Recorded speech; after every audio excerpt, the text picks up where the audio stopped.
India reporter में आगे बढ़ते हुए बात पंजाब कांग्रेस की करेंगे। लगातार जो कलह की स्थिति है उसे सुलझाने की कोशिश आला कमान के जरिए हो रही है। इसी बीच मीटिंग्स का दौर भी चल रहा है। कार्यकर्ताओं और विधायकों के साथ नवजोत सिंह सिद्धू ने मुलाकात की है। इसी बीच खन्ना में पार्टी कार्यकर्ताओं से सिद्धू ने मुलाकात की। अंदरूनी जो खींचतान है उसके साथ सिद्धू की बैठकें भी बैक टू बैक चल रही हैं। मतलब अपना अपना खेमा मजबूत करने की कोशिश के तौर पर भी इसे देखा जा रहा है। नाराज विधायकों से भी मिल रहे हैं सिद्धू, और नाराज विधायकों से मिलने का मतलब सीधा सीधा ये है नाराजगी दूर करना। नाराज विधायकों से मिलने की कोशिश भी चल रही है। इसी बीच कल से लेकर आज तक मीटिंग्स का दौर भी लगातार चल रहा है। कार्यकर्ताओं से भी मिल रहे हैं, विधायकों से भी मिल रहे हैं। उधर दूसरी तरफ अमरिंदर सिंह की मीटिंग्स भी लगातार जारी हैं। खन्ना में पार्टी कार्यकर्ताओं से मिले कल 30 और आज 6 विधायकों से मुलाकात हुई है नवजोत सिंह सिद्धू की। इससे पहले हरीश रावत जब मुलाकात करके आए तो उन्होंने कहा कि कांग्रेस आलाकमान का फैसला अमरिंदर सिंह मानेंगे। मतलब क्या ये तय माना जाए अब कि नवजोत सिंह सिद्धू पंजाब कांग्रेस के अध्यक्ष होंगे। प्रताप सिंह बाजवा कैप्टन अमरिंदर के साथ हैं या सिद्धू के साथ, इसे लेकर अभी भी सस्पेंस बरकरार है। लेकिन इस बीच बाजवा ने साफ किया कि पार्टी हाईकमान का फैसला मंजूर होगा। के सांसद हैं पंजाब से। सर, आज आपके यहाँ मीटिंग हुई, आपके यहाँ सांसदों की। इशू आप बता रहे हैं कि किसानों के मसले को लेकर बात हुई, बड़ा लंबा मसला है, लेकिन जो ज्यादा हॉट मसला है इस समय पंजाब में वो तो नवजोत सिंह सिद्धू को लेकर है। क्या कुछ डिस्कशन हुआ इसको लेकर? नहीं, कोई डिस्कशन कांग्रेस की इंटरनल कोई भी बात को लेकर, ऑर्गेनाइजेशन की बात को नहीं हुआ। वो तो पंजाब में जो वादे किए हुए हैं, जो 3 मेंबर कमेटी ने एक चार्टर दिया हुआ है कैप्टन साहब को कि आप आते 3-4 हफ्ते में ये काम कीजिए, तो उस पर ही डिस्कशन हुई। और उन्होंने पूछा कल आपकी मुलाकात थी, क्या डिस्कस किया, मैंने बताई सारी बात। और किसानों का बेसिक मुद्दा है कि किसानों को क्या स्ट्रेटेजी चाहिए सो दैट गवर्नमेंट को हम अंडर प्रेशर कर सकें और मजबूर कर सकें कि ये काले कानून वापस लिए जाए। लेकिन नवजोत सिंह सिद्धू को लेकर जितनी चर्चा चल रही है इधर, क्या आप एक्सेप्ट करेंगे अगर उन्हें पीसीसी अध्यक्ष बनाया जाता है तो? मैं तो भाई आपको भी करने को तैयार हूँ, आप किसी और की बात करते हो। हमने जब एक सिद्धू एक्सेप्ट कर लिया, दूसरे सिद्धू को में क्या प्रॉब्लम? आप मुझे बताया, ये कैप्टन अमरिंदर सिंह भी सिद्धू ही हैं। लेकिन एक सवाल ये भी है सर कि क्या अगर जिस तरीके से आप कैप्टन साहब से भी मिले, उनके साथ आपके ताल्लुकात ठीक नहीं थे, पहले आपका विवाद चला, सबने देखा 4 साल तक लगातार आप परेशान भी रहे काफी, लेकिन अब आप उनसे मिल लिए, इसका मतलब है कि आप भी नवजोत सिंह सिद्धू को नहीं चाहते क्योंकि वो दूसरी पार्टी से आए हैं? प्रदेश अध्यक्ष के तौर पर एक नए आदमी को रखना वाजिब होगा? नहीं, कोई ऐसी बात नहीं हुई। कैप्टन मेरी पार्टी के चीफ मिनिस्टर है, उन्होंने मुझे न्योता दिया, मुझे बुलाया कि जो आप मुझे चिट्ठियां लिखते रहे हो उन सारी चिट्ठियों का मैं हल करना चाहता हूं, आप आओ, आप मुझे बताओ अगर मैं ना जाता लोगों का रिप्रेजेंटेटिव होकर। वहां वो डिस्कशन हुई और कोई पॉलिटिकल और कोई डिस्कशन ना, कोई रीअलाइनमेंट्स हुई है कि मैं चाहूँ कि मैं किसी को फॉलो करने लगा हूँ या वहाँ कोई ऐसी रीअलाइनमेंट हुई हो। वो तो बेसिकली पंजाब की डिमांड्स पर ही बात हुई, तो आई स्टक टू। आखिरी सवाल है सर कि अब ज्यादा वक्त नहीं बचा है विधानसभा चुनाव के लिए, तो आपको नहीं लगता कि जल्दी से जल्दी फैसला होना चाहिए ताकि पार्टी जाए? मेरा ख्याल 5-7 दिन में हो जाएगा, 5-4 दिन में मैक्सिमम। बहुत बहुत शुक्रिया बात करने का हमसे। तो ये थे प्रताप सिंह बाजवा, कांग्रेस पार्टी के सांसद। कैमरामैन प्रमोद के साथ सुमित कुमार दुबे, इंडिया न्यूज, दिल्ली। पंजाब प्रदेश कांग्रेस के अध्यक्ष बनाए जाने को लेकर आश्वस्त दिखाई दे रहे सिद्धू ने राज्यसभा सांसद प्रताप सिंह बाजवा से भी मुलाकात की।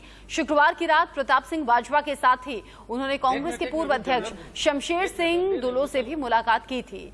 बताया जा रहा है कि सिद्धू को इन दोनों नेताओं से मिलने के लिए सोनिया गांधी ने कहा था। बाजवा के साथ ही दुलो भी अभी राज्यसभा सांसद हैं, और जैसे मैंने पहले आपको जानकारी दी कि नाराज विधायकों से मिलने का सिलसिला लगातार जारी है। ऐसे में कांग्रेस आला कमान की तरफ से अगर अमरिंदर सिंह तक ये मैसेज पहुंचा है कि आला कमान की बात माननी है, तो दूसरी तरफ नवजोत सिंह सिद्धू तक भी ये मैसेज पहुंचा है कि वो नाराजगी दूर करते हुए सभी से मुलाकात करें। प्रताप सिंह बाजवा के घर कांग्रेस सांसदों की बैठक को लेकर कांग्रेस नेता गुरजीत औजला से बात की संवाददाता राहुल गौतम ने। गुरजीत सिंह औजला सांसद हैं पंजाब से। सर, आज एक अहम बैठक होने वाली है प्रताप सिंह बाजवा के घर पे, सब सांसद आप पहुंचेंगे, क्या एजेंडा है सर उस मीटिंग में?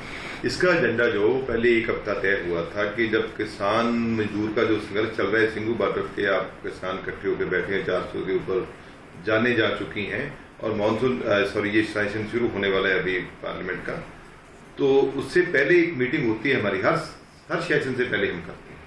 तो इस समय उन्होंने एक जथेबंदियों ने हर एक पार्टी के एमपी को, चाहे अकाली दल है, चाहे आम आदमी है, चाहे कांग्रेस है, एक डिमांड पत्र दी है उन्होंने मांग पत्र दिया है, चेतावनी पत्र उसको बोल रहे हैं, तो उसमें उन्होंने लिख रखा है कि कैसे कैसे हमने पार्टी सेशन में वो चाहते हैं कि हम उनकी बात रखें। तो हमने वो बात के ऊपर डिस्कशन करनी है, क्योंकि 6 बजे हमारे जो प्रेसिडेंट है सोनिया जी से मीटिंग है, तो उनके समक्ष हमने वो पक्ष रखना है कि जो सेशन चलना है उसमें हम पंजाब वालों की क्या कहना है। तो उसके लिए क्योंकि सब बात इकट्ठी कर नहीं सकते, तो 1-2 आदमी की ड्यूटी लगेगी कि उस समय उसमें वर्चुअल मीटिंग में बात करेंगे कि ये हमारा वहां का मुख्य मुद्दा है और इसके ऊपर हम क्या स्टैंड लेने वाले हैं, और पार्टी कहाँ क्या नेशनल इशू है जो वो उसके ऊपर पार्टी का क्या स्टैंड है। तो ये खासकर जो मीटिंग है वो किसान मजदूर का जो संघर्ष चल रहा है उसके ऊपर ही केंद्रित। सर, आप किसानों का मुद्दा लेके आपने भूख हड़ताल भी करी थी, हाँ, लेकिन काफी लोग इसको जोड़ रहे हैं पंजाब की जो अभी ऑनगोइंग पॉलिटिक्स जो चल रही है। कुछ लोग कह रहे हैं कि प्रताप सिंह बाजवा का कल मिलना कैप्टन साहब से और आज ये पूरी की पूरी बैठक बुलाना, ये भी अंदर खाने खबरें आ रही हैं कि अगर पीसीसी बनाना ही है जर्सी कम्युनिटी से तो प्रताप सिंह बाजवा को क्यों नहीं। इस सारे के सारे मसले को कैसे देखते हैं? देखिए, ये बातें तो पहले हो चुकी है। जट सिख बनाना है, क्या बनाना है, क्या नहीं बनाना है, ये पार्टी का अधिकार क्षेत्र है, ये हमारा अधिकार क्षेत्र नहीं है। ना तो हम पार्टी को गाइड कर सकते हैं कि ये बनाओ ये नहीं बनाओ, लेकिन जो कहना था पार्टी ने पूरा मौका दिया है। 3 कमेटी के मेंबर के सामने भी बार बार पेश हुए हैं। उसके बाद राहुल जी ने एक आदमी को सुना है, तो उसके बाद तो कोई बात रहती नहीं कि अब हम ये बोलेंगे ये बनाओ ये नहीं बनाओ, ये तो बात वो कह चुके हैं। लेकिन फिर भी जब ऐसे हालात चल रहे हैं तो थोड़ा बहुत मीडिया भी ध्यान रखता है, वो बात चाहे इकट्ठे होकर कोई भी करते हो तो उसका एंगल कोई ना कोई लिया जाता है, क्योंकि हालात ही ऐसे बने हुए हैं। आगे बढ़ते हुए बात उत्तर प्रदेश की, जहां अगले साल होने वाले विधानसभा चुनाव से पहले बीएसपी सुप्रीमो मायावती ने ब्राह्मण कार्ड का बड़ा दांव चल दिया है। 23 जुलाई से बीएसपी यूपी में ब्राह्मण सम्मेलन करने जा रही है, जिसका जिम्मा पार्टी के राष्ट्रीय महासचिव सतीश चंद्र मिश्रा को सौंपा गया है। सम्मेलन से पहले मायावती ने आज कहा, ब्राह्मण समाज ने बहकावे में आकर बड़ी संख्या में बीजेपी को वोट दिया, लेकिन अब वो ठगा हुआ महसूस कर रहे हैं और आगे इस गलती को दोहराएंगे नहीं, क्योंकि उनके साथ धोखा बीजेपी की तरफ से हुआ है।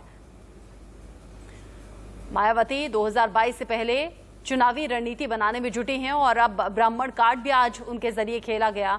बताया गया कि कौन कौन से मुद्दे को लेकर मॉनसून सत्र में सवाल होगा और साथ ही दलितों का जिक्र भी उन्होंने कर दिया।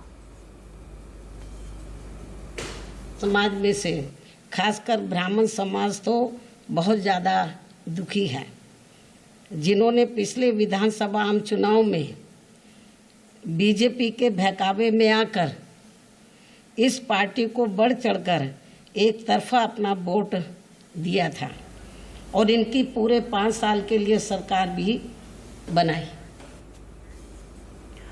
उधर कांग्रेस महासचिव प्रियंका गांधी ने आज चुनाव में गठबंधन को लेकर बड़ा संकेत दिया है। प्रियंका गांधी ने नसीमुद्दीन सिद्दीकी से उनके घर जाकर मुलाकात की। प्रियंका पार्टी कार्यकर्ताओं से भी मिली, कहा कि अगस्त से लगातार यूपी में ही रहकर गांव-गांव तक संगठन को मजबूत करेंगी। उधर बीजेपी में भी चुनाव को लेकर सरगर्मी बढ़ रही है। लखनऊ में राष्ट्रीय स्वयंसेवक संघ और बीजेपी के शीर्ष नेतृत्व के साथ अहम बैठक है। इस बैठक में यूपी के प्रदेश अध्यक्ष के साथ साथ सीएम और डिप्टी सीएम भी मौजूद रहने वाले हैं। इस बैठक में आरएसएस के सरकार्यवाह दत्तात्रेय होसबोले खुद मौजूद रहेंगे। बैठक में चुनाव की रणनीति के साथ ही साथ योगी सरकार की उपलब्धियों पर भी चर्चा हो सकती है। और अब इसी खबर पर ज्यादा अपडेट के साथ खुर्रम निजामी हमारे संवाददाता जुड़ गए हैं। खुर्रम, कोई भी पार्टी पीछे नहीं है। एक तरफ प्रियंका गांधी लखनऊ के दौरे पर हैं और कह रही हैं अब तो अगस्त से लगातार एक्टिव दिखाई देंगी। अब आज बीएसपी सुप्रीमो मायावती भी सामने आई, दलित कार्ड के साथ साथ ब्राह्मण सम्मेलन के तौर पर ब्राह्मण कार्ड भी खेल दिया। और इधर यूपी सरकार की अलग तैयारियां हैं।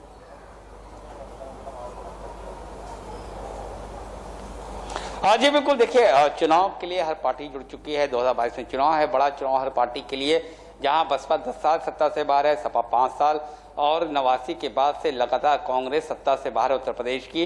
तो वहीं भारतीय जनता पार्टी की पूरी कोशिश है कि वो अपनी सरकार को रिपीट करे, यानी कि एक टर्म और पूरा कर ले। तो लेकिन यहाँ सवाल उठता है वोट बैंक्स का। देखिए कुछ वोट बैंक्स तो लॉयल हैं, जैसे आप उठाए दलित वोट बैंक। मायावती का दावा है कि वो अभी भी उनके साथ हैं। वो पिछली बार ब्राह्मण भटक गए थे, लेकिन वो आज भी दलित वोट बैंक आज भी उनके साथ है। लेकिन उनका ये भी कहना था सिंपैथी कार्ड खिला ब्राह्मण के साथ। उन्होंने कहा आप भटक गए थे और अब आप परेशान हैं और उम्मीद है अब आपको समझ में आ गया होगा। कि बहुजन समाज पार्टी आपकी एकमात्र ऐसी पार्टी जो आपका ख्याल रख सकती है, और इसीलिए अयोध्या से शंखनाद करेंगे सतीश चंद्र मिश्रा जो राष्ट्रीय महासचिव हैं बहुजन समाज पार्टी के। ब्राह्मण सम्मेलन के 6 जगह सम्मेलन होगा, तो जाहिर सी बात है एक बड़ा दांव है मायावती का, कितना कामयाब होगा कि नहीं होगा ये तो वक्त ही बताएगा। लेकिन एक बात तो बहुजन समाज पार्टी को जहन में रखनी होगी कि हाईकोर्ट की लखनऊ बेंच पहले ही जातीय पार्टी पर, जातीय रैली पर या सम्मेलन पर रोक लगा चुकी है, तो लिहाजा आप जातीय रैली नहीं कर सकते, लेकिन भाईचारा कमेटी के अंतर्गत वो रैली का आराम से कर लेंगे। लेकिन अब बात ये आती है कि आखिर ब्राह्मण इतनी जरूरी क्यों है और हर पार्टी क्यों ब्राह्मण वोट बैंक पर नजर गाड़े हुई है। पहली बात हम करेंगे भारतीय जनता पार्टी, तो जाहिर सी बात है कि वो ये चाहेगी कि वो उनकी तरफ रहे, और वो ये भी बताएंगे कि हमने किस तरीके से आपको हमेशा सबसे अलग और ऊपर रखा हुआ है। जो कि आप देखिए जिस तरीके से जो अभी एक्सपेंशन हुआ मोदी 2 कैबिनेट का, उसमें ब्राह्मण्स को भी जगह मिली है।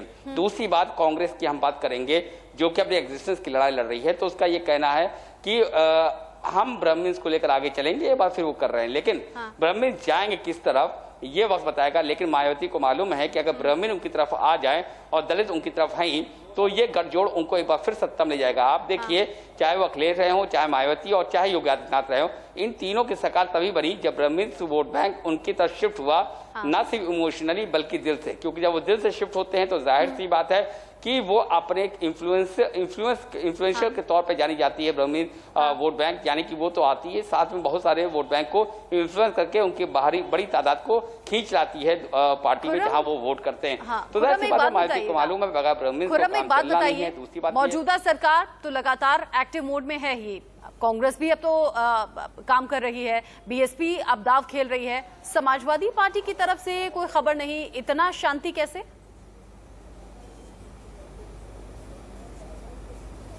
देखिए ऐसा नहीं, समाजवादी पार्टी तकरीबन 1 साल के आसपास, यूं कह लीजिए कि तकरीबन 9 महीने पहले परशुराम कार्ड खेला गया था। आप याद करिए किस तरह से अभिषेक मिश्रा जो one of the closest aide है अखिलेश यादव के, उन्होंने परशुराम की मूर्ति लगाने की बात की थी, उनका मंदिर बनाने की बात की। तो इस अरे वो ये बार बार कहते हैं कि ब्राह्मण तो हमारे हैं और हम उनके सहारे हैं, यानी कि वो इस तरीके से प्रोजेक्ट करते हैं कि अगर ब्राह्मण आएंगे तभी उनका भला होगा। यही वजह है कि ब्राह्मण को उन्होंने कभी दरकिनार नहीं किया।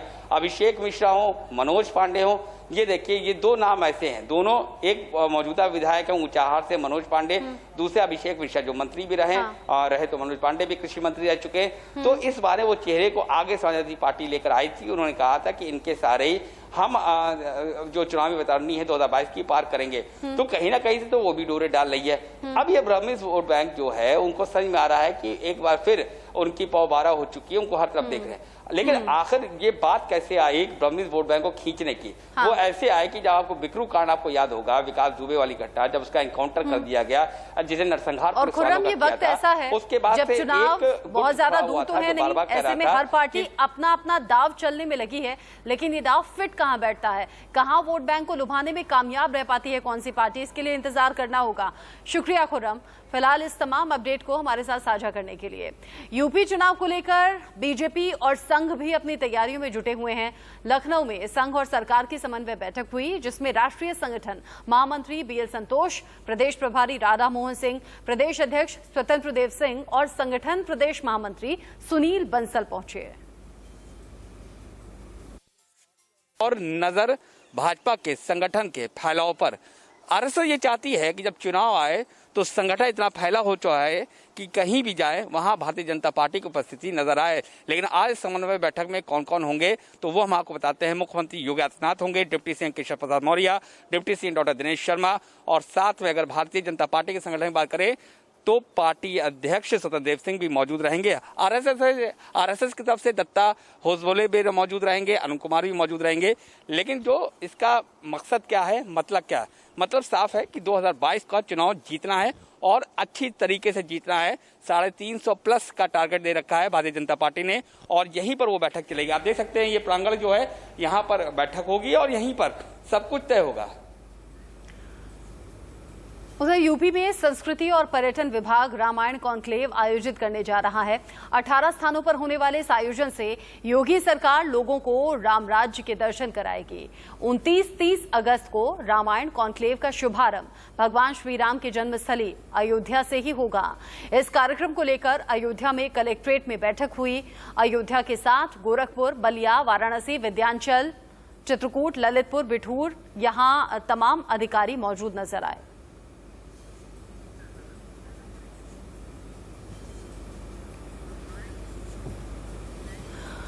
अयोध्या राम मंदिर की चौखट में मकराना के सफेद मार्बल्स लगेंगे। राम जन्मभूमि कार्यशाला में मकराना के सफेद मार्बल पहुंचने लगे हैं। इन्हें तराशना शुरू हो चुका है।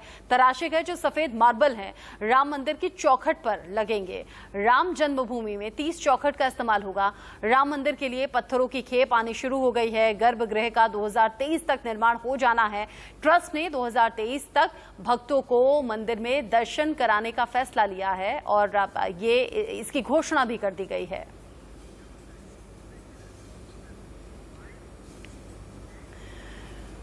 और फिलहाल इंडिया रिपोर्टर में आगे बढ़ते हुए देख लेते हैं इस वक्त की सुर्खियां।